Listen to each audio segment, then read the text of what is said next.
London, autumn 1841.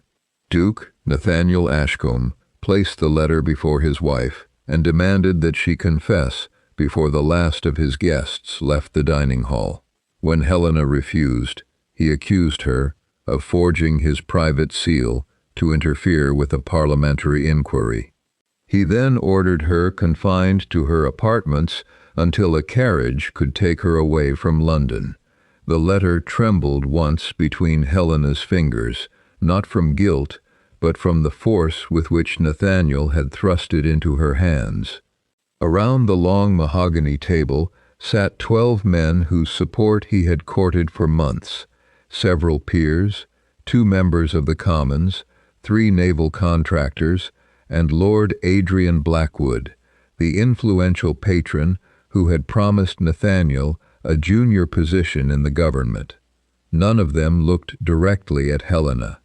"Read it," Nathaniel commanded. "I already have. Then explain why it is written in your hand." Helena studied the sloping letters, the measured spacing, and even the small blot beside the signature. The imitation was excellent. Someone had examined the correspondence she had prepared for her husband during 7 years of marriage. Yet the writer had made one mistake. The letter referred to the Select Committee on Naval Contracts by a name it had ceased using 6 months earlier. Helena had corrected that exact error in a draft prepared by Nathaniel's private clerk. Only 3 people should have seen it: Helena, Nathaniel, and Mr. Elias Crowther. She looked toward the chair Crowther usually occupied near the door. It was empty. "Where is Mr. Crowther?" Nathaniel's expression hardened. "This is not an inquiry into my servants." He copied the draft from which this letter was made. "And you supervised him." Lord Adrian leaned back beneath the candlelight. Unlike the other guests, whose coats still carried traces of the evening rain, he appeared immaculate. "Your Grace," he said calmly, "the Duchess may be attempting to transfer suspicion to a subordinate who is not here to defend himself." Helena turned toward him. "Why is he not here?" "Mr. Crowther resigned this afternoon." That answer disturbed her more than the accusation. Crowther had served the Ashcombe family for 11 years. He would not have left without collecting the wages owed to him. Nor would he have abandoned the silver watch Nathaniel's late father had given him after 20 years of service. Who saw him leave? Nathaniel struck the table with his palm. The crystal glasses jumped against the polished wood. "Enough. This letter was sent to Sir Matthew Vane under my name. It urged him to withdraw his objections to the naval supply contracts and threatened to expose his private debts if he refused." Helena looked again at the letter. The seal did not make it a lawful parliamentary order. It did not possess the authority to compel Sir Matthew to do anything, but it appeared to be a private communication from Nathaniel, and that alone could destroy his credibility before the committee. "And so," Helena said, "you intend to destroy my name before this letter damages yours." Pain crossed Nathaniel's face, but pride extinguished it. "I trusted you with my correspondence because you were my wife. No, you trusted me with it because I translated the foreign dispatches your advisers could not read and found the errors in accounts they considered beneath their attention." Several men shifted in their chairs. Nathaniel's face reddened. Helena placed the letter flat upon the table. "Compare it with the rejected drafts. Question Crowther. Ask the stationer who supplied the paper. Examine the wax before you accuse me." "The impression is mine," Nathaniel said. "It resembles yours. That does not prove who pressed it. My seal was kept in the locked cabinet in my study, a cabinet opened regularly by Crowther and by Lord Adrian whenever you asked him to review your political papers." Silence settled over the room. Adrian's expression remained composed, but his hand tightened around the head of his walking stick. Nathaniel rose. "You would accuse the man who has spent months securing my future rather than admit what you have done. I have accused no one. I have asked you to investigate. I have investigated. No, Nathaniel. Adrian brought you a letter that endangered your appointment, and you accepted the explanation that cost you the least. His eyes dropped to the forged letter. For one brief moment, Helena saw doubt enter his face. Then he looked at the men around the table, the men whose support he needed, and his hesitation vanished. If this scandal reaches the committee before the truth is established, Adrian said quietly, Ashcombe's influence will not survive it.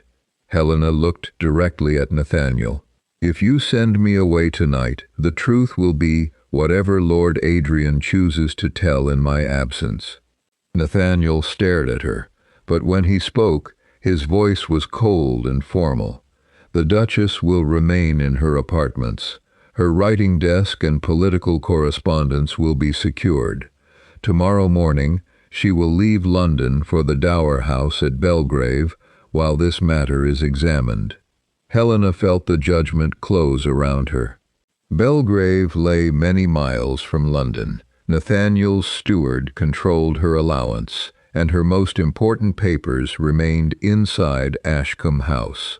Once she was removed, Adrian would possess both the accusation and the opportunity to shape every explanation. Nathaniel had not proved her guilty. He had merely decided that her disgrace was more convenient than his uncertainty. "Return my father's letters," she said. "They have no connection to this affair. All papers must be examined." By whom? Nathaniel did not answer. Helena looked toward Adrian. That silence told her everything. She folded the forged letter once and returned it to her husband. "Keep it safe," she said. "One day you will need it to remember what you chose before you knew the truth." 2 hours later, Helena stood in her study while the household steward sealed her cabinets. Her maid, Lucy, folded a plain traveling gown into an open trunk. Every drawer had been searched. Her indexes, translations, and private correspondence had been removed. A hurried knock sounded at the outer door. Before the footman could announce him, Sir Matthew Vane's elderly valet stumbled into the room. Rain soaked his coat, and blood marked one sleeve. "Your Grace," he gasped. "Sir Matthew has been attacked." Helena rose. "Is he alive?" The valet lowered his eyes. "They found him beside his carriage less than an hour ago. His dispatch case was gone." Nathaniel entered behind him, pale and silent. His private seal now hung from a black ribbon around his neck. The valet produced another letter. This arrived at Sir Matthew's house shortly before he left for Ashcombe. His secretary believed it came from the Duke. Nathaniel took it. The letter instructed Sir Matthew's secretary to surrender the dispatch case to a messenger bearing an Ashcombe crest. Believing the instruction genuine, the secretary had obeyed. "When was this delivered?" Helena asked. "Less than an hour ago." Nathaniel closed his hand around the seal hanging from his neck. "It has not left me since dinner." Helena took the letter and held the wax beneath the lamp. The Ashcombe lion had been reproduced almost perfectly. Almost. A narrow flaw crossed one of its rear paws, a mark absent from the genuine seal around Nathaniel's neck. "This was made with a copy," Helena said. For the first time that evening, Nathaniel had no answer. The dining room letter could no longer be dismissed as an isolated forgery. Someone inside their circle possessed a counterfeit seal, access to Nathaniel's rejected correspondence, and knowledge of Sir Matthew's movements.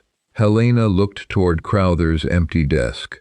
One drawer had been left partly open. Inside lay the silver watch he had carried every day for 11 years. Crowther had not resigned. He had been taken. Nathaniel examined the 2 impressions beneath the light. The genuine Ashcombe seal around his neck showed a clean outline around the lion's rear paw. The impression on the letter delivered to Sir Matthew carried a thin line through the same place. Someone had copied the crest imperfectly. Helena turned to the valet. "Who received this letter?" "Sir Matthew's secretary, Your Grace. A man in Ashcombe livery delivered it and waited while the dispatch case was collected." "Did the secretary recognize him?" "No. He assumed the Duke had sent a newly hired servant." Nathaniel's expression darkened. "Have the secretary write down everything he remembers," Helena said. "The messenger's height, voice, clothing, and the direction he took after leaving." Nathaniel looked at her sharply. "You are not directing this inquiry. Then direct it yourself." He summoned his solicitor and ordered the forged letter, the empty dispatch case, and the statement of Sir Matthew's secretary to be secured separately. No document was to be surrendered without the solicitor's presence. It was the first sensible decision Nathaniel had made that evening. Helena lifted the letter used to accuse her. "Now examine this impression." The wax carried the same narrow flaw across the lion's paw. Nathaniel stared at it. Both letters had been pressed with the counterfeit seal. "This proves the seal was copied," he said at last. "It does not prove you had no part in copying it." Helena felt the remaining warmth leave her face. Someone used the same false seal to steal Sir Matthew's papers shortly before he was killed. And Crowther disappeared after working under your supervision. "You believe I murdered a man and abducted my husband's clerk in the hours since dinner? I do not know what to believe. That is not true. You have chosen what to believe from the beginning." Nathaniel lowered his voice. "The letter is in your hand. It contains information taken from papers you managed.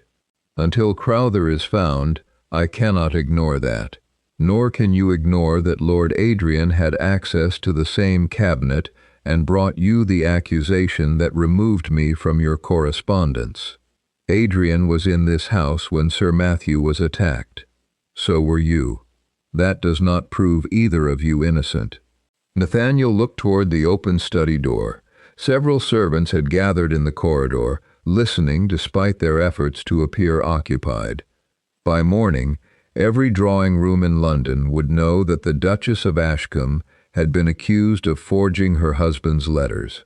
If the prepared broadsheets had already been distributed, Helena's guilt might be accepted before anyone examined the seal. Nathaniel turned back to her. "You will still leave for Belgrave at first light." Helena stared at him. "Even now? The accusation is already spreading. Until Crowther is found and these letters are examined, your presence in London will be used against both of us." "Against your appointment, you mean?" His silence answered her. "At Belgrave you will be beyond Adrian's reach," he said. "You are sending me away under guard, without my papers or independent access to money. Do not call that protection. I will instruct my solicitor to examine the documents, a solicitor chosen by you, working from papers controlled by your household. He has served my family for 20 years. So has Crowther." Nathaniel flinched. Helena continued before he could answer. "If I leave London now, Adrian will control the witnesses, the newspapers, and every explanation offered in my absence. And if you remain, he will claim I am concealing the woman accused of using my name to threaten a member of Parliament." There it was. Even with proof that his seal had been copied, Nathaniel remained more afraid of appearing weak before other men than of abandoning his innocent wife. "I asked you to investigate before you condemned me," Helena said. "You refused. Now you have discovered that part of the accusation was false, and your answer is still to remove me. I am attempting to preserve what can still be preserved: your position, our name." "No, Nathaniel, you placed my name beneath yours the moment it became useful to sacrifice." He looked away. Helena returned to her apartments without waiting to be dismissed. Lucy had nearly finished packing. On the bed lay 2 plain gowns, a winter cloak, and the small amount of money kept for household purchases. "They took everything from the desk," Lucy said, "even the letters from your father." Helena closed her eyes briefly. Nathaniel had not merely removed her political papers. He had allowed strangers to search the private remnants of her life before marriage. Lucy glanced toward the door and reached into the sewing basket. "I hid this before the steward entered." She withdrew a narrow leather-bound book. It was Helena's private index of Nathaniel's correspondence. It contained no confidential letters, only dates, recipients, subjects, and the distinctive errors Helena used to identify which clerk had prepared each copy. She opened it to Crowther's entries. Draft number 17 had been prepared 3 weeks earlier for a naval supplier named Josiah Mercer. Helena had rejected it because Crowther used the committee's former name. The draft should have been destroyed after correction. Instead, someone had preserved it, copied Helena's handwriting, changed the recipient, and transformed an ordinary business letter into evidence of political coercion. Beside the entry, Helena had written another note: "Returned to E. Crowther. Witnessed by A. Blackwood." Lord Adrian had been present when Helena rejected the draft. This did not prove that he created the forgery, but it proved he knew exactly where its distinctive error had come from. Helena closed the book.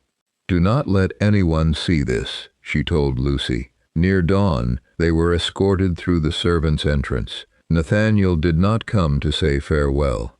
His steward watched as their trunk was secured behind the carriage. The driver wore Ashcombe livery, but his hat was pulled low against the rain. Helena and Lucy climbed inside. The carriage moved west at first, following the road toward Belgrave. After several minutes, it turned south into a narrower street. Lucy looked through the curtain. "This is not the way to the western road." Helena pulled the check cord. The carriage did not slow. "Driver," a second carriage appeared behind them. It carried no crest, and 2 men sat beside its driver. Their horses began to gain ground. The Ashcombe carriage turned sharply into a crowded market street, scattering carts and early vendors. Lucy was thrown against the seat, and Helena caught her by the arm. "Someone is following us," Lucy whispered. The carriage entered an alley too narrow for the pursuing vehicle. Moments later, it stopped inside the courtyard of a shuttered printing shop. The door opened. A bruised man stood outside, one hand pressed against his ribs. "Elias Crowther." "Please step down, Your Grace," he said. "We have only a few minutes." Helena did not move. "Were you driving this carriage?" "My brother was. I told him which road to take." "Where is Nathaniel's driver?" "Safe. I paid him to surrender the reins before he left Ashcombe House. Lord Adrian's men were waiting along the western road." Lucy stared at him. "How did you know?" "Because they held me in a room above Mercer's warehouse until midnight. I heard what they intended to do." Helena tightened her grip on the private index. "You gave Lord Adrian the rejected draft." Crowther's face answered before he spoke. "Yes." "Did you forge the letter?" "No. But I helped him obtain what he needed to create it." Behind them, the pursuing carriage entered the market. Crowther looked toward the sound of approaching horses. "If you return to the Duke now, Lord Adrian will destroy the remaining evidence. If you continue to Belgrave, he will make certain you never reach it." Helena stepped down from the carriage. "I do not trust you, Mr. Crowther." "You should not. Then give me one reason to follow you." Crowther reached inside his coat and produced a small brass copy of the Ashcombe crest. A thin line crossed the lion's rear paw. "Because this is only one of 3 counterfeit seals," he said, "and before Sir Matthew died, Lord Adrian used another to place £10,000 in your husband's name." Crowther led Helena and Lucy through the rear entrance of the printing shop. His younger brother, Thomas, locked the door behind them and drew the curtains. Inside, the presses stood silent beneath canvas sheets. The place smelled of ink, damp paper, and smoke from a dying stove. Helena placed the counterfeit seal on the table. "Begin with the draft." Crowther lowered his eyes. "Lord Adrian asked me to preserve several rejected letters instead of destroying them. He said the Duke's political opponents might use clerical errors to embarrass him." "And you believed him?" "He promised to settle my brother's debts." Thomas looked away in shame. Crowther continued, "I gave him draft 17 and several examples of your handwriting. Later, he instructed me to take an impression of the Duke's seal in softened wax. By then, I understood he wanted more than protection from embarrassment." "But you obeyed." "Yes." Helena did not soften. "Your need for money explains your choice. It does not excuse it." "I know." Crowther explained that Adrian had commissioned 3 brass copies from an engraver named Peter Rowe. Each carried the same narrow defect across the lion's paw. The forged seal allowed Adrian to send private instructions under Nathaniel's name, but the greater fraud depended upon genuine signatures. "For nearly a year," Crowther said, "Josiah Mercer has charged the government for rope, sailcloth, and timber that were never delivered. Lord Adrian arranged the contracts. Your husband signed the recommendations. Did Nathaniel know the shipments were false? I cannot prove that he did. Did he examine the accounts? No, not after he removed them from your supervision. Helena remembered the documents Nathaniel had dismissed as routine. He had signed them because Adrian promised that supporting the contracts would strengthen his position in government. The £10,000, she said. Where did it come from?" Crowther reached beneath his coat and removed a folded memorandum. "I took this when I escaped from Mercer's warehouse." It was a notice from a private bank confirming that £10,000 had been deposited into an account established for Nathaniel's political expenses. The payment came from a company controlled by Mercer. Did Nathaniel receive this notice? No.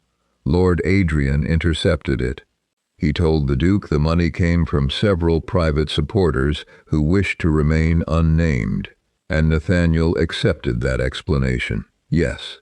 The memorandum did not prove that Nathaniel knowingly participated in the fraud, but it proved that his ambitions had been financed by the same contractor whose false accounts he had approved.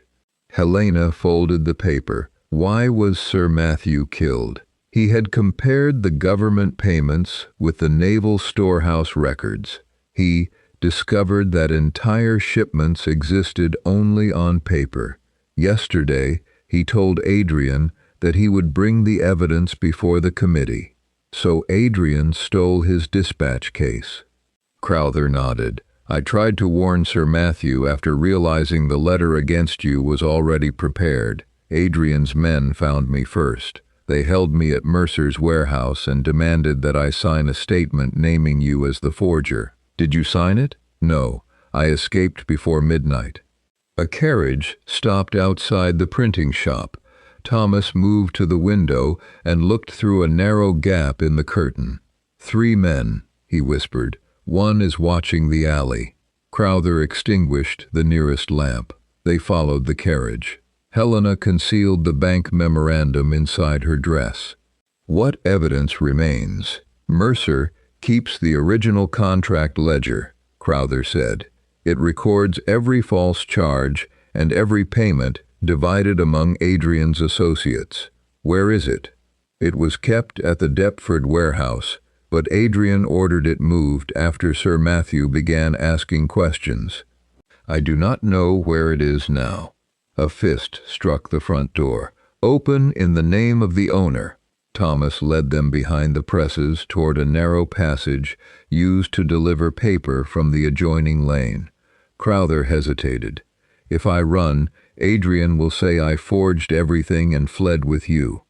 If you remain, he will force you to say the same thing, Helena replied. You will come with us and testify before a magistrate. He may not believe the word of a compromised clerk.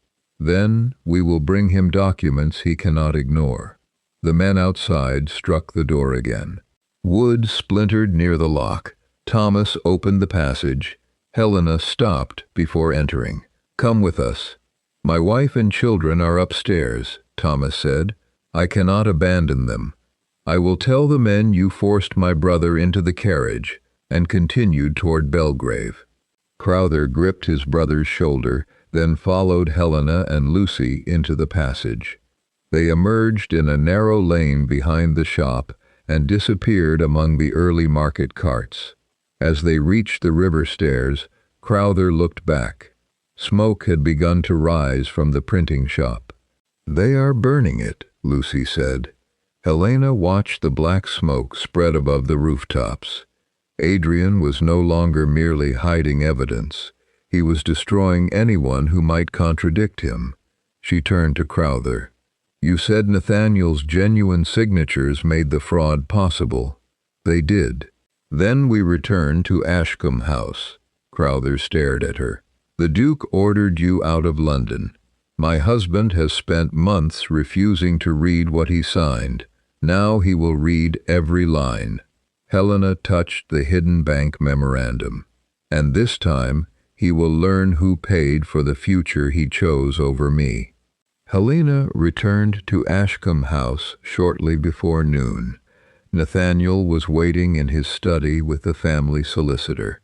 His exhaustion disappeared the moment he saw Crowther enter behind her. You bribed my driver, disobeyed my order, and brought a suspected forger back into my house. Helena closed the door. Crowther did not take me. He prevented Adrian's men from reaching my carriage, according to Crowther. According to the counterfeit seal he carried after escaping from Mercer's warehouse. She placed the brass copy on Nathaniel's desk. He compared it with his genuine seal. The flaw across the lion's paw matched both forged letters. Nathaniel turned to Crowther. How did you obtain this? Crowther confessed to preserving the rejected draft and taking an impression of the Ashcombe seal for Adrian. He explained the false naval contracts, the non-existent shipments, and Sir Matthew's attempt to expose them. Nathaniel listened without interrupting. When Crowther finished, Helena laid the bank memorandum beside the seal.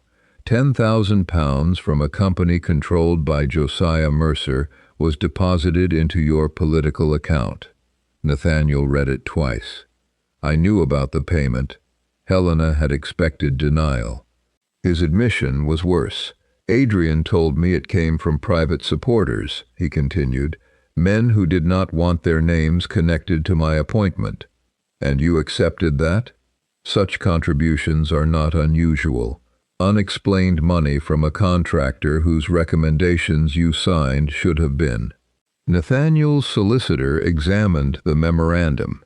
If this company received government contracts through your Grace's support, the payment may be treated as evidence of corruption, even if you did not know its true source. Nathaniel sank into his chair. I never saw this notice. Because Adrian intercepted it, Crowther said. But the money entered an account established in your name. Nathaniel opened a locked cabinet and removed a bundle of contracts. Helena recognized Mercer's name on the first page. 11 recommendations carried Nathaniel's signature. Did you read the supporting accounts? She asked. I reviewed the summaries. Prepared by Adrian? Yes. Did you verify a single shipment? Nathaniel said nothing. Helena placed her private index beside the contracts and opened it to draft 17. I rejected this draft because Crowther used the committee's former name. Adrian witnessed its return. The same error appears in the letter used to accuse me. Nathaniel studied the entry. Doubt could no longer protect him from what lay before him. "You may be innocent of the forgery," he said quietly. Helena's expression hardened. "May be? I need evidence that does not depend entirely upon Crowther's confession." "You needed no such caution when you condemned me." Nathaniel lowered his eyes. "I was wrong to accuse you before examining the letter. You did more than accuse me. You took my papers, confined me, and sent me away so Adrian could preserve the position he promised you. I believed I was protecting this family. You were protecting your ambition." Before Nathaniel could answer, the steward entered. "2 constables are at the door, Your Grace. They have a warrant for Mr. Crowther." Nathaniel rose. "On whose authority?" "A magistrate in Westminster." The constables entered and presented the document to the solicitor. Unlike the forged instructions bearing the Ashcombe seal, this was a lawful warrant. It accused Crowther of stealing confidential papers from Sir Matthew, arranging the false letters, and participating in the attack that caused his death. The complaint had been supported by sworn statements from Lord Adrian and Josiah Mercer. "This is false," Crowther said. "Then you may answer it before the magistrate," one constable replied. Nathaniel stepped between them. "This man is under my protection." His solicitor stopped him. "Your Grace, resisting a lawful warrant will only strengthen the accusation. We must challenge the evidence before the magistrate." Crowther held out his hands. "If I run again, Adrian will use it as proof of guilt." The constables secured his wrists. Helena faced him. "Say nothing without the solicitor present." As Crowther was led toward the door, one constable paused. "There is another matter. Lord Adrian has submitted the forged letter and several samples of the Duchess's handwriting to the committee. He claims Crowther acted under her instruction." Nathaniel looked at Helena. Only hours earlier, his suspicion would have broken her. Now she met his gaze without asking him to believe her. Nathaniel had finally begun to understand the truth, but Adrian had already placed his version of it before Parliament. Crowther was taken before a Westminster magistrate that afternoon. Helena attended with Nathaniel and the Ashcombe solicitor. She carried only the evidence already recovered: her private index, the counterfeit seal, the bank memorandum, and the 2 forged letters. Lord Adrian had submitted sworn statements claiming Crowther stole Nathaniel's correspondence, copied Helena's handwriting, and arranged the theft of Sir Matthew's dispatch case. Mercer claimed Crowther had acted alone. The magistrate turned to Helena. "Lord Adrian states that Mr. Crowther followed your instructions."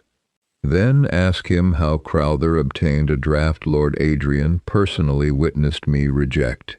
She opened her index to entry 17. This record was written 3 weeks before Sir Matthew's death.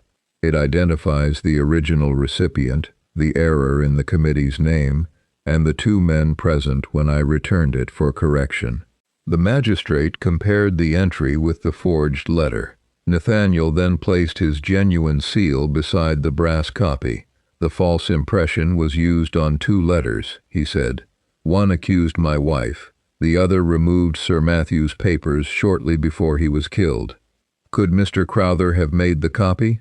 the magistrate asked. "He helped Lord Adrian obtain the original impression," Helena replied. "Crowther admits his part, but an engraver named Peter Rowe produced 3 seals.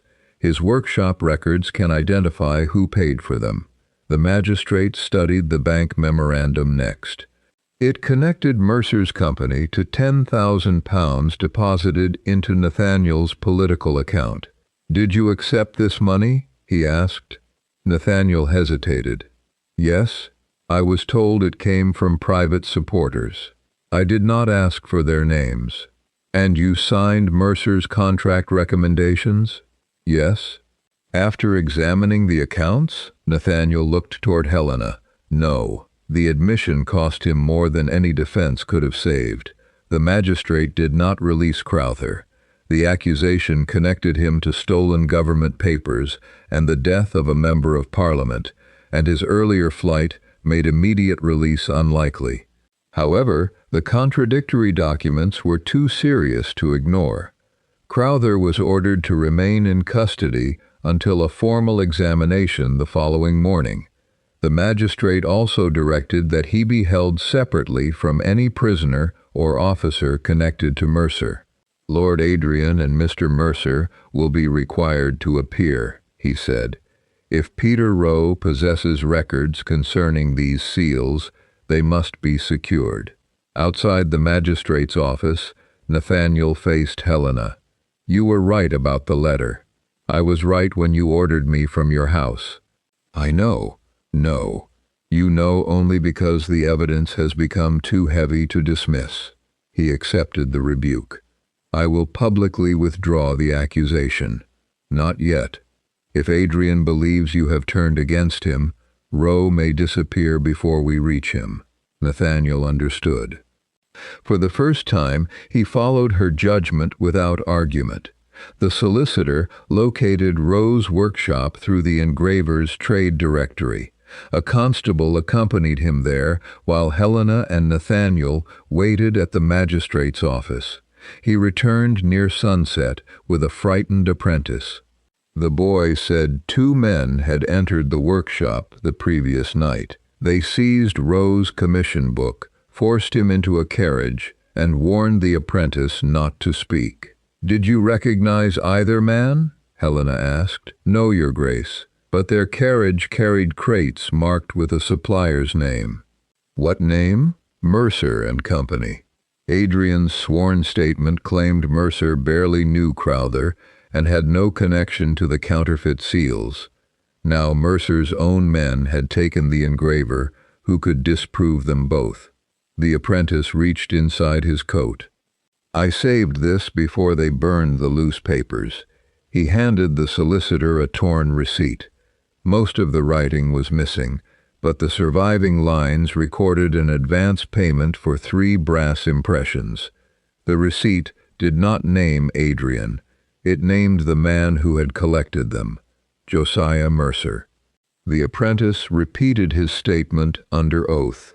Using his testimony and the receipt bearing Mercer's name, the magistrate issued a warrant to search Mercer's warehouse for Peter Rowe and the missing commission book.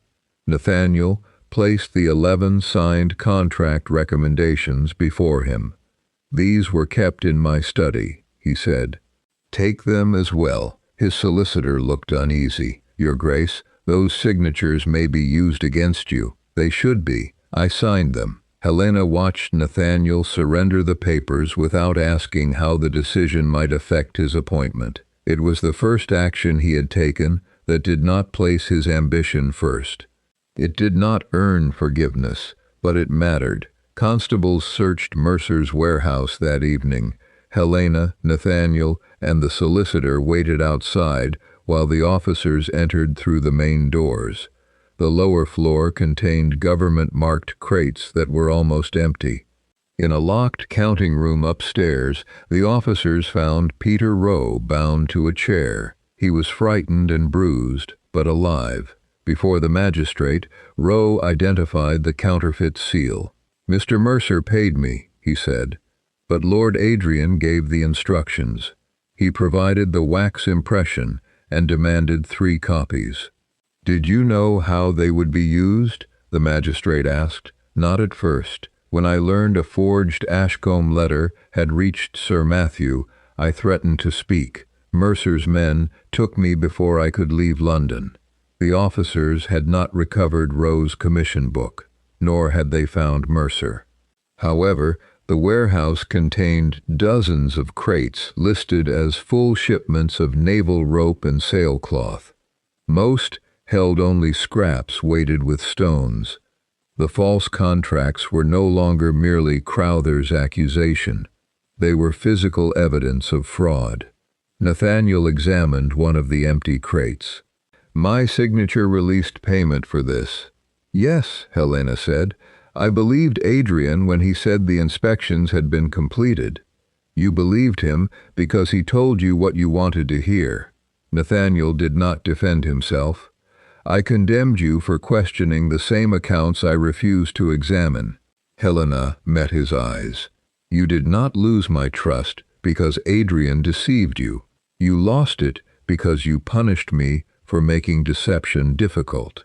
A constable approached, carrying a shipping notice found in Mercer's counting room. Mercer had booked passage to Calais aboard a vessel called the Providence. The ship was scheduled to leave Deptford before midnight. Rowe looked at the notice. "He has my commission book. He said he would throw it into the channel once the ship reached open water." The magistrate issued a warrant for Mercer's arrest and directed harbor officers to prevent the Providence from departing until it had been searched. Helena turned toward Nathaniel. "You will remain with Rowe and ensure Adrian cannot reach him." Nathaniel nodded. "And you?" "I am going to Deptford with the solicitor and the officers. It may be dangerous." So was sending me alone toward Belgrave while Adrian's men waited on the road. Nathaniel lowered his eyes. He could no longer offer protection, as though he had not been the first person to take it from her. Helena entered the waiting carriage. For months, Mercer's false shipments had existed only on paper. Before midnight, the man who profited from them would either become a witness or disappear with the evidence that could destroy Lord Adrian. The Providence was preparing to leave when Helena reached Deptford with the Ashcombe solicitor and 2 constables. Harbor officers had already received the magistrate's warrant. The ship remained against the quay while its captain protested that the delay would cost him the tide. "We are searching for Josiah Mercer and property connected to a criminal inquiry," the senior officer said. "No vessel leaves until the search is complete." Mercer was found in a stern cabin under a false name. Beside him lay a packed traveling case and a locked dispatch box bearing Sir Matthew Vane's initials. The constables arrested him. "You have no evidence that box belongs to me," Mercer said. "It does not need to belong to you," Helena replied. "It belonged to the man killed after your false contracts were discovered." The officers opened the box in the presence of the solicitor. Inside were Sir Matthew's notes comparing government payments with the supplies actually received at the naval storehouses. Entire shipments approved under Nathaniel's genuine signature had never arrived. Beneath the papers lay Peter Rowe's commission book. The final entries recorded 3 brass copies of the Ashcombe seal. Each payment had been made by Mercer. In the margin beside the first order, Rowe had written, "Introduced by Lord A. Blackwood. Crest supplied in wax." Mercer's face changed. "That proves only that I paid an engraver." "It proves you lied under oath when you denied any connection to the counterfeit seals," the solicitor said. Mercer was taken before the magistrate later that night. At first, he claimed Adrian had hired him only to arrange legitimate naval contracts. Then the magistrate placed the empty crates, Rowe's testimony, and the commission book before him. Mercer's defense began to collapse. He admitted that Adrian had ordered the false invoices and used Nathaniel's recommendations to release government funds. He also admitted sending men to recover Sir Matthew's dispatch case before the committee could see it. "I did not order Vane's death," Mercer insisted. "The men were told to take the papers. One of them struck him when he resisted," the magistrate said. Mercer looked down. Blackwood said no witness could be allowed to appear before the committee. "Will you give that statement under oath?" Mercer hesitated. "If I am protected from his men." The magistrate ordered him held separately and instructed the solicitor to prepare a formal statement. Crowther was brought into the room under guard. Mercer had accused him of directing the forgery. The recovered commission book proved that accusation false. The magistrate did not release Crowther, but the murder allegation against him could no longer stand without further evidence. Helena examined the papers recovered from Sir Matthew's box. Most concerned payments and missing supplies. One page was different. It was a brief note sent to Mercer on the morning before Sir Matthew's death. It contained no seal and no explicit command to kill anyone, but the handwriting was Adrian's. Vane presents his evidence tomorrow. Recover the dispatch case tonight. He must not be permitted to speak before the committee. The note did not reveal who struck the fatal blow. It proved who had set the crime in motion. The magistrate read it, then signed a warrant for Lord Adrian Blackwood's arrest. A constable departed immediately for Adrian's townhouse. He returned less than an hour later. The house was empty. Lord Adrian had disappeared. Adrian's servants told the constables that he had left in a hired carriage shortly before the arrest warrant arrived. Notices were sent to the river landings and the principal roads from London. Near dawn, officers stopped his carriage at a coaching inn on the northern road. Adrian was traveling under another name. In his luggage, they found letters of credit and enough money to remain abroad for months. He was brought before the magistrate that morning. Helena stood beside the Ashcombe solicitor while the evidence was presented. Her index proved that the forged accusation had been created from a rejected draft Adrian had seen. The counterfeit seal matched the impressions on both false letters. Rowe's commission book recorded that Mercer paid for 3 copies after being introduced by Adrian. Mercer admitted arranging the false naval invoices and removing Sir Matthew's dispatch case under Adrian's instructions. Finally, Sir Matthew's recovered papers showed that Adrian's companies and associates had received most of the stolen money. Adrian listened without visible fear. When asked how he answered the evidence, he turned toward Nathaniel. Every contract carries the Duke's genuine signature. The money entered his account. If there was fraud, he authorized it. Nathaniel stepped forward. The signatures are mine. I accepted money without demanding its source, and I approved accounts I failed to examine. Adrian smiled. Then you are as guilty as I am. No, Helena said. Nathaniel's negligence helped you. His ambition made him useful to you, but he did not commission counterfeit seals, abduct Rowe, steal Sir Matthew's papers, or order that Sir Matthew be prevented from testifying. She looked at her husband. And his responsibility does not disappear merely because your crimes are greater. Nathaniel accepted the judgment in silence. Adrian's expression hardened. You think he will thank you for saving him? He condemned you the moment I offered him power. I did not expose you to save my husband. Helena placed the original forged letter before the magistrate. I did it because you used my name to conceal your crimes.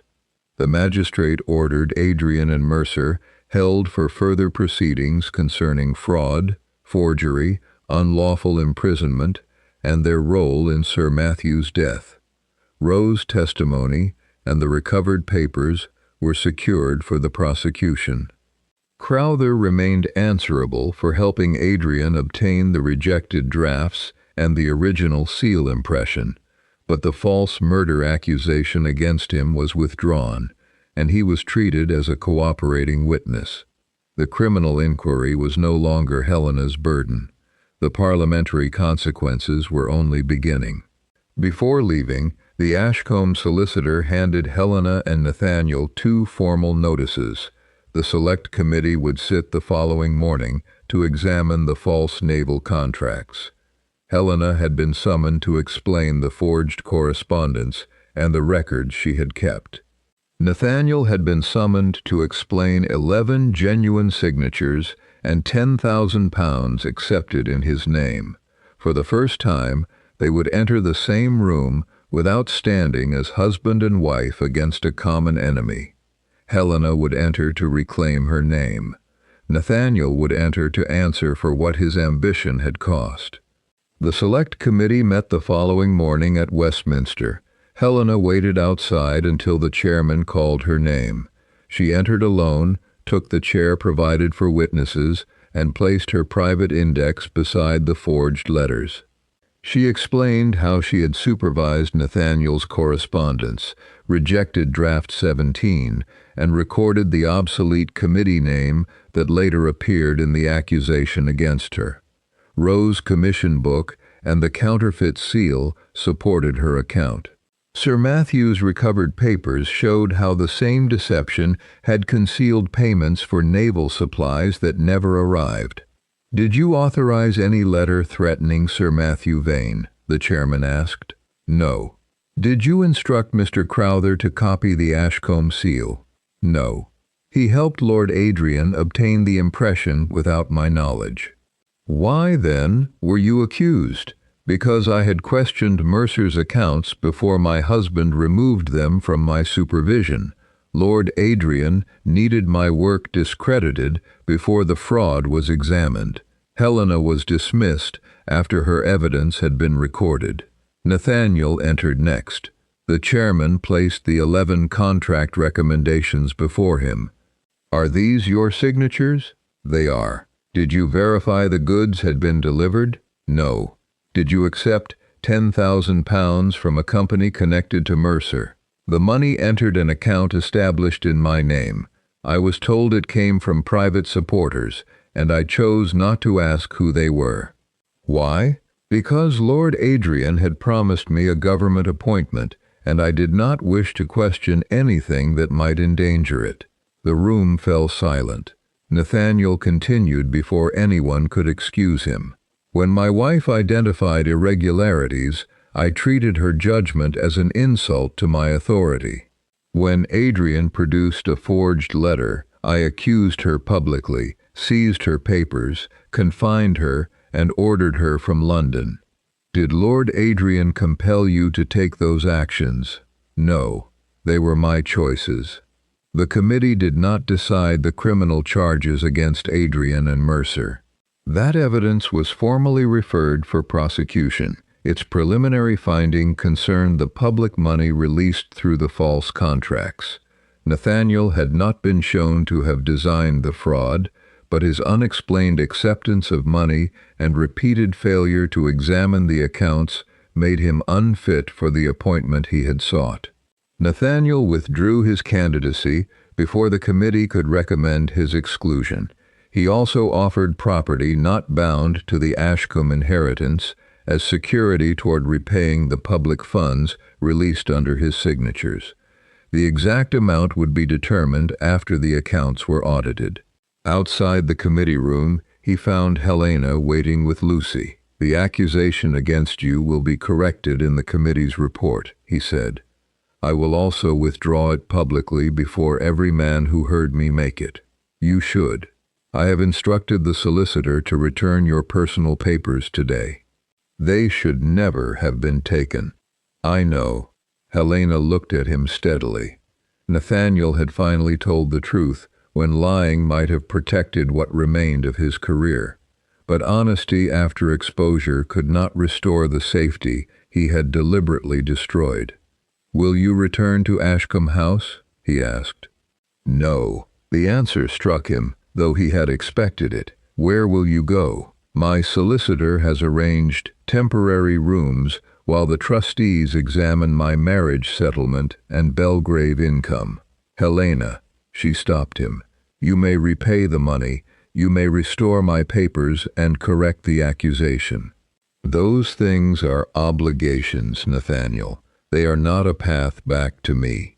He lowered his head. "I understand." "No," Helena said quietly. "You are only beginning to." She left Westminster without him.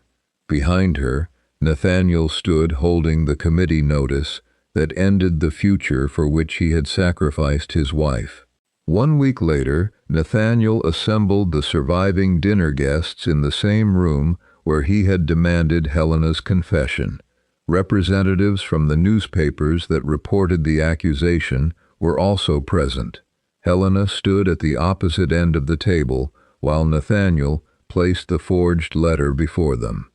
"My wife did not write this letter, seal it, or authorize it, he said.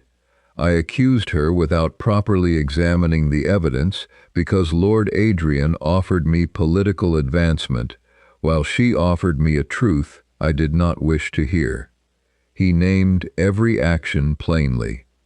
He had seized her private correspondence, confined her to her apartments, ordered her from London, and allowed her reputation to be sacrificed for his ambition. No conspiracy compelled me to do those things, he said. The choices were mine. The newspapers printed his withdrawal alongside the committee's finding that Helena had uncovered the fraud rather than participated in it. Her name was restored publicly. The consequences for the others took longer. Adrian and Mercer were committed for trial on charges connected to fraud, forgery, Roe's imprisonment, and Sir Matthew's death. Crowther testified against them, surrendered the money Adrian had paid him, and permanently lost his position in the Ashcombe household. Roe also gave evidence concerning the counterfeit seals while answering for his own involvement. Nathaniel withdrew from political life. After the naval accounts were audited, he sold property not bound to the Ashcombe inheritance and used the proceeds to repay the funds released through his careless signatures. Helena's solicitor and trustees enforced the provisions of her marriage settlement. Her independent allowance was restored, and the income assigned to her from Belgrave was placed under the control of trustees she selected. Nathaniel could not grant those rights as gifts. He could only stop obstructing what should already have been protected. Several months later, Helena moved permanently to Belgrave. She converted its neglected library into a small office, where she reviewed estate accounts and translated political and commercial correspondence. The work appeared under her own name, not her husband's. Nathaniel remained at Ashcombe House. He wrote only when estate business required it, and never again asked Helena to return. One autumn morning, he arrived at Belgrave with the final statement from the auditors. Helena examined every entry before signing. "The repayment is complete," she said. Nathaniel looked at the ledger between them. "And us?" Helena closed the book. "You destroyed my safety to preserve your ambition. I believe you regret it. But regret does not return what your choice revealed. I know an apology cannot repair it. No, nor can repayment." He lowered his head. "Then I will respect your decision." This time, he left without asking for forgiveness. Helena returned to her office and opened the cabinet containing the evidence from the inquiry. Inside lay the counterfeit seal, Sir Matthew's recovered notes, and the forged letter Nathaniel had once thrust into her hands as a demand for confession. She considered burning it. Instead, she placed it inside her archive. The letter no longer proved her disgrace. It recorded the moment a powerful man attempted to erase her voice and the choices by which she reclaimed it. Helena closed the cabinet and turned the key, her own key. Then she crossed to the waiting desk, opened a fresh ledger, and wrote her name at the top of the first page, Helena Ashcombe. Nothing beneath it belonged to anyone else.